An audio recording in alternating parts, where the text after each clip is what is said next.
Luzes vermelhas apagadas, motores urrando. Já estamos acelerando fundo na reta dos boxes para mais uma aula Grand Prix. Com certeza.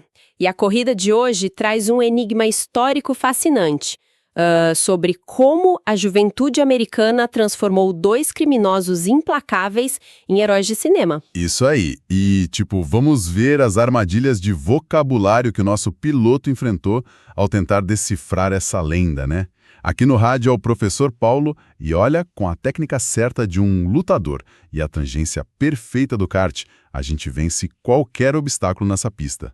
Os erros são só oportunidades para gerar mais aderência. Bom, eu não seria tão otimista logo na largada. Aqui quem assume a torre é a Teacher Rachel e já aviso para quem tá na escuta que a pista de hoje tá úmida, super traiçoeira, tem falso cognato para todo lado e o idioma inglês, sabe, não perdoa quem entra na curva sem freio. Pode crer, é perigoso mesmo. Mas a partir de agora o rádio tá fechado para nomes, tá? Foco 100% na telemetria. Nossos registros oficiais marcam 13 de abril de 2026. O circuito de hoje tem um traçado bem complexo. É o texto clássico sobre crimes e a romantização dos foras da lei, Bonnie and Clyde. É peso pesado. Estamos rodando na categoria do nível CFRL B1, o quadro europeu comum de referência para línguas. E a escuderia que preparou essa máquina de aprender é a Academia BSB, né? A escola de inglês online de altíssima performance para brasileiros que não aceitam ficar no pelotão de trás. Isso. E o piloto da vez neste English Conversational Course é o jovem prodígio John Denise. O garoto é inteligentíssimo, um adolescente com a mente totalmente voltada para a engenharia e com gasolina correndo nas veias. É verdade. Mas olha, o ímpeto da juventude às vezes traz o pé pesado demais. Analisando as anotações do fim de semana, houve um relato sobre uma simulação tática do jogo Ono, que no paddock a galera conhece bem como Uno. O Uno? Jogo clássico. Exato. A comunicação de rádio registrou exatamente esta frase antes da largada, mostrando a pressa do piloto "We can finish that 15 minutes earlier 'cause I don't." Fica claro que ele não queria perder tempo. Nossa, uma mentalidade super clara de quem quer fazer a pole position a todo custo, né? O cronômetro não espera ninguém. De jeito nenhum. Então vamos engatar a primeira marcha, abrir a asa móvel e voar direto para o nosso primeiro pit stop. Bora! É hora de fazer a troca de pneus do vocabulário, calibrando as palavras exatas da corrida de hoje, para que o carro consiga tracionar lá no texto principal. Analisando as anotações da aula, a capacidade de identificar pontos cegos na pista foi notável. Houve um mapeamento perfeito do asfalto irregular. Com certeza. A primeira chicane foi a diferença entre rare e unique. Duas palavras que enganam muito, né? Bastante. Derrapar por falta de distinção de vocabulário é o que mais causa acidentes no nível B1. Entrar numa curva sem saber essa diferença é muro na certa. Exatamente. Rare é aquilo que quase não se vê na pista, sabe? Algo bem escasso, infrequente. Já unique é aquele chassi feito sob medida, totalmente exclusivo, sem igual no mundo. Boa. Logo depois, a telemetria identificou outlaw, que é literalmente aquele que opera fora das regras, o fora da lei que ignora as bandeiras amarelas. Perfeito. Tivemos também outline, que funciona como rascunha do traçado, a visão geral de como atacar um projeto ou um texto. E o combustível financeiro de qualquer equipe de ponta, né? O revenue, a receita, o faturamento que mantém o motor girando. Isso aí. Tem também a palavra bear, que muita gente confunde com o animal urso, mas aqui funciona como um amortecedor de alto impacto. Significa suportar, aguentar uma carga muito pesada ou uma situação super difícil. Nossa, essa pega muita gente. Mas olha, o carro quase capotou mesmo foi no grampo da palavra naive. Caramba, verdade. O painel acusava a leitura de The Navy como se fosse a Marinha Americana. O engenheiro de pista precisou entrevir ali rapidinho. Abro aqui os registros exatos da comunicação de rádio do instrutor. Naive is when you don't have the real perspective, the new knowledge about the dangers. E para ajustar essa suspensão cognitiva na mesma hora, a equipe técnica trouxe 2 exemplos pesadíssimos de ingenuidade. Foram duros. O primeiro foi sobre aquele amigo que, tipo, sem malícia nenhuma pro perigo, comprou um PlayStation na rua por R$ 300. E o que aconteceu? Encontrou tijolos dentro da caixa. Faltou leitura de pista total, foi completamente naive. Pura falta de visão, cara. E o segundo exemplo levou o motor ao limite do contagiros. A história da garota que viajou para a Espanha. Nossa, essa foi de doer. Ela esfriou o contato, casou com um espanhol lá, enquanto o namorado no Brasil continuava confiando cegamente. É. Ignoraram-se as ações visíveis na pista, focando só nas palavras, sabe? Faltou visão estratégica geral, pura falta de downforce emocional e um excesso de atitude naive. Exato. E outro pneu que emperrou no pit stop, e aqui a tensão foi altíssima, foi com a palavra buyer, que é o comprador, quem adquire a máquina. A soletração gerou um caos na comunicação. Ixi, verdade. Os registros mostram a tentativa do piloto BOE. What is why? E, na sequência, uma tentativa quase desesperada com BOOIIRRS. Que sufoco, foi um sufoco total. Mas o ajuste foi feito. Agora, atenção máxima, bandeira amarela acionada. Atenção na pista. Entramos na perigosa curva da palavra myth. O rádio definiu o termo como uma ideia sem base científica, uma história que muitos tomam como verdade, mas sem nenhuma comprovação factual. E neste exato momento, o piloto fez uma associação rápida e cruzou com a política brasileira, citando o Bolsar, numa clara referência à figura de um ex-presidente. Exatamente. E aqui a torre de controle é absoluta e super fria, tá? Não há bandeira partidária nesta transmissão. Não se corre pela asa direita, nem pela asa esquerda. Totalmente neutros, a gente relata apenas o dado da telemetria de como a associação foi feita durante a aula, ponto final. O foco da nossa escuderia é puramente a mecânica do aprendizado. Isso aí, bandeira verde, relargada autorizada. E o que conecta tudo isso é até que ponto a ingenuidade de ser naive destrói a aerodinâmica da história. Bom, destrói tudo, né? Perde essa pressão aerodinâmica e o carro sai de frente. Foi exatamente o que o público americano fez com os foras da lei. Perfeito. Mas, antes de desvendar esse mito na reta principal, a gente precisa alinhar a suspensão sonora. Pé no fundo, porque vamos fazer uma volta rápida de qualificação agora. Passando por 24 palavras críticas detectadas na pista. Bem-vindos à chicane da pronúncia. Acertar a pronúncia é como acertar o ponto de tangência. 1 milímetro errado custa milésimos preciosos. Acelera. Nas corridas, o foco tem que ser total, mesmo sob pressão. Vamos lá, Evan. The driver pushes hard, even in the rain. Even. Boa. Several. A team trains several pit stops.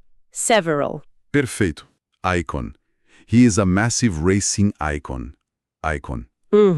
Revenue. The team needs revenue to survive. Revenue. Think. You have to think fast. Think. Money. Good engines cost money. Money. You say. However. The track is fast. However, it is dangerous. However. Whoever. Whoever breaks last wins. Whoever. Mandou bem. Stylized.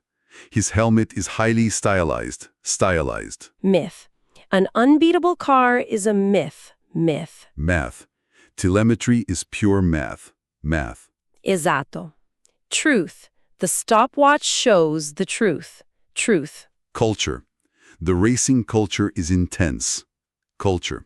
Cultural. Monaco is a huge cultural event. Cultural. Sensacional. Buyers. Teams are always looking for new buyers. Buyers. Whatever. They will do whatever it takes. Whatever. Interested. Sponsors are interested in the design. Interested. Genre. Racing is an action genre. Genre. Gender. On the track, your gender does not matter. Gender.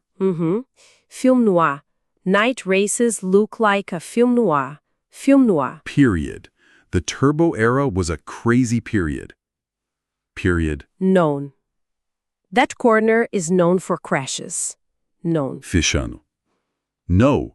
A driver must know the limits. No. Amongst. He stands out amongst the veterans. Amongst. Uau, volta concluída.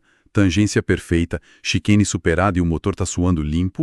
Foi rápido e agora é hora de testar os mapas de injeção na gramática antes de invadir a reta principal, acionando a telemetria das estruturas de linguagem. Bora, temos estruturas táticas pesadas aqui que funcionam tipo como os sistemas híbridos do carro. Has become indica uma ação que começou lá no passado e se consolidou como realidade agora.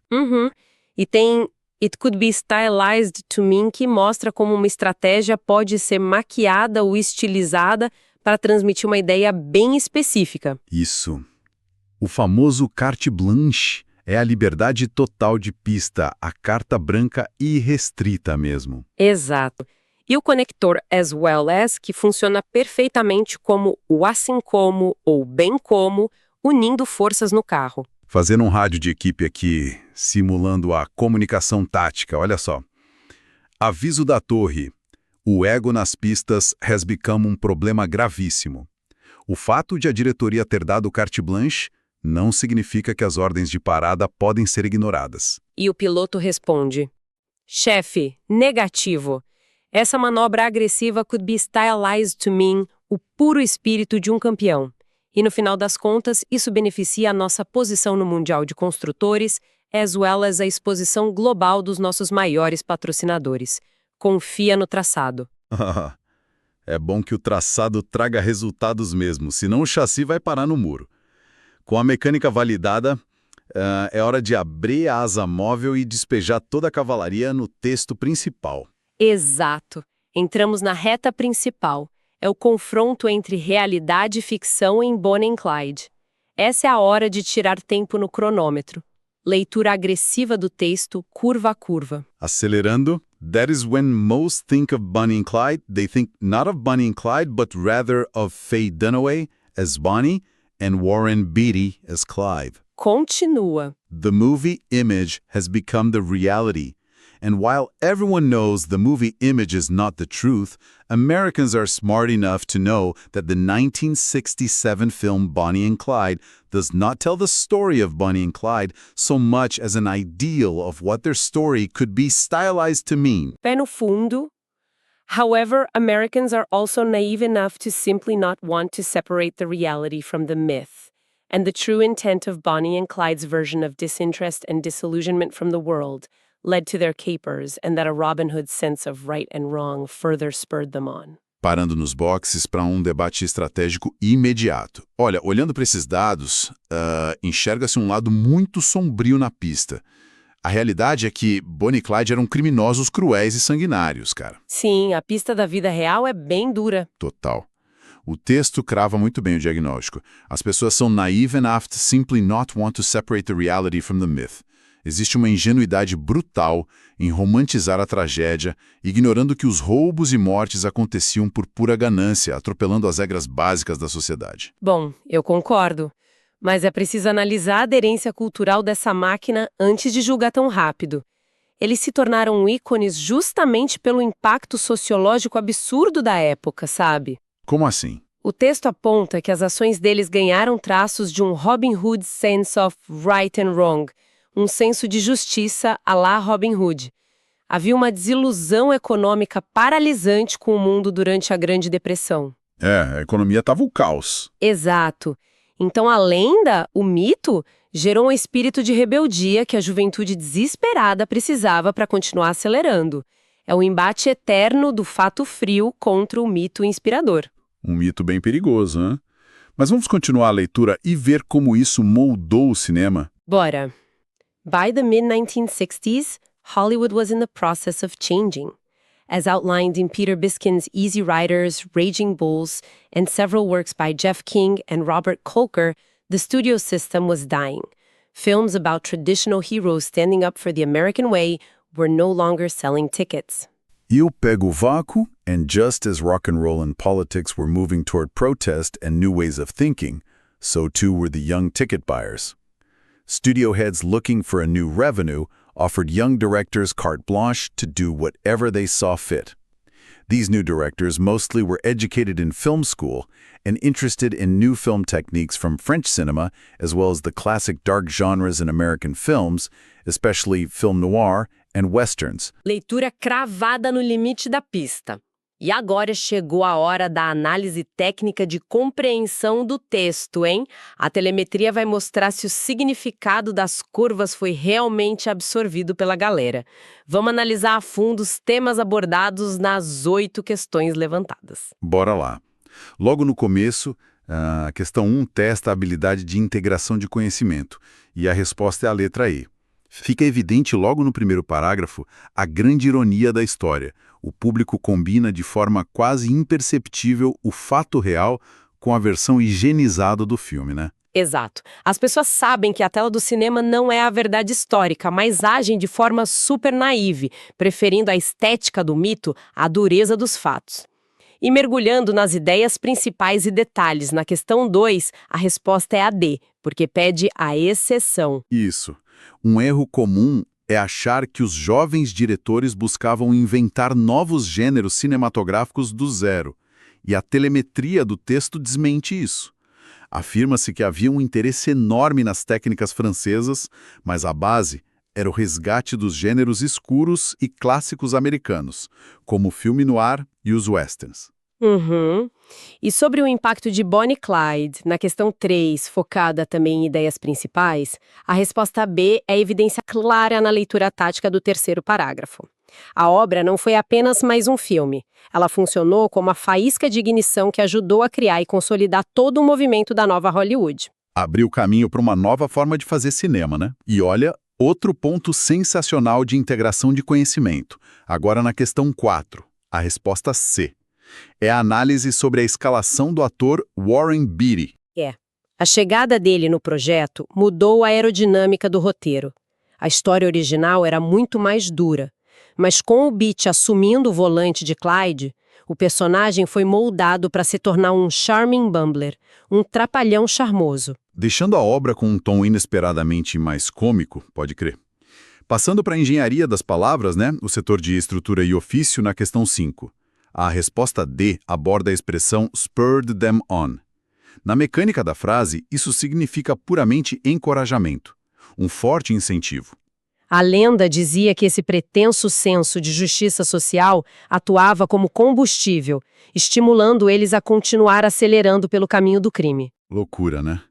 E caminhando para o fim do circuito de interpretação, a questão 6 de integração de conhecimento, resposta E, propõe um desafio intelectual bem denso. Sugere que, para entender o tópico, não basta olhar para fatos isolados. É preciso cruzar o contexto histórico, a economia falida, com as ações factuais. Uma equação complexa de forças cruzadas e, estruturalmente, na questão 7 de integração, resposta C, fica claro pela forma como o autor diz "This book will go into more detail", que não é um simples artigo, mas a largada promissora de uma introdução para um livro acadêmico de peso. Perfeito. E a 8ª questão, fechando a telemetria, também confirmando a compreensão global de como esse filme rasgou as regras da cultura pop para sempre. Traçado limpo, rápido e sem arranhar o assoalho. Circuito de interpretação fechado com maestria. E depois de gabaritar essas curvas de altíssima velocidade mental, já é possível avistar o diretor de prova sacudindo a bandeira quadriculada na reta. É a bandeirada final. E chegou aquele momento crucial de avaliar a performance do nosso piloto nesta etapa. A análise da torre é super positiva, tá? O John Dennis teve um desempenho de altíssimo nível. A pista do CFRL B1 é exigente, cheia de variações de aderência, mas as marchas certas foram engatadas. A capacidade dele de absorver regras complexas sobre a pressão do cronômetro mostra que o avanço no idioma está sendo muito sólido, coisa de quem já domina os monopostos. O desempenho foi ótimo, concordo plenamente. Porém, vestindo o capacete de engenheira-chefe severa aqui, é obrigatório emitir um alerta formal de punição. Eita, alerta de quê? Em dado momento, tentou-se entrar na pista sem o volante. Como assim, sem volante? Abro o rádio novamente. Quando o instrutor perguntou sobre as anotações do vocabulário, a resposta registrada do John foi "I don't know because I don't have paper". Nossa. O professor precisou entrar com um pedido quase desesperado na comunicação tática, "Oh my God, I'm gonna cry, but please keep your things organized for next class." Um piloto de elite jamais, em hipótese alguma, alinha no grid de largada sem caneta, papel ou seu workbook da academia BSB. Falta de equipamento rende punição direta de stop and go nos boxes. Caramba, sem dúvida. Ferramental básico é o mínimo necessário na hora da qualificação, galera. Agora, para fechar a inspeção técnica pós-corrida com chave de ouro, as referências bibliográficas encontradas nas anotações são como motores V12 puros e aspirados. Com certeza. O registro inicial apontava Kitsing, mas o ajuste fino da telemetria revelou o nome real. É o aclamado autor Peter Biskind, com um livro espetacular Easy Riders, Raging Bulls. Além da menção honrosa ao clássico absoluto The Godfather. O poderoso chefão, né? E a leitura sociológica desse momento histórico é fenomenal, cara. Tratava-se do atestado de óbito do velho sistema de estúdios. A bilheteria estava despencando ladeira abaixo porque a juventude vibrante das décadas de 60 e 70 já não tinha mais estômago para heróis engomados de plástico defendendo um modo de vida tradicional. Havia protesto nas ruas, choque de gerações, pura rebelião. E os estúdios clássicos, desesperados no grid de largada, perdendo posições e patrocinadores, simplesmente jogaram a toalha.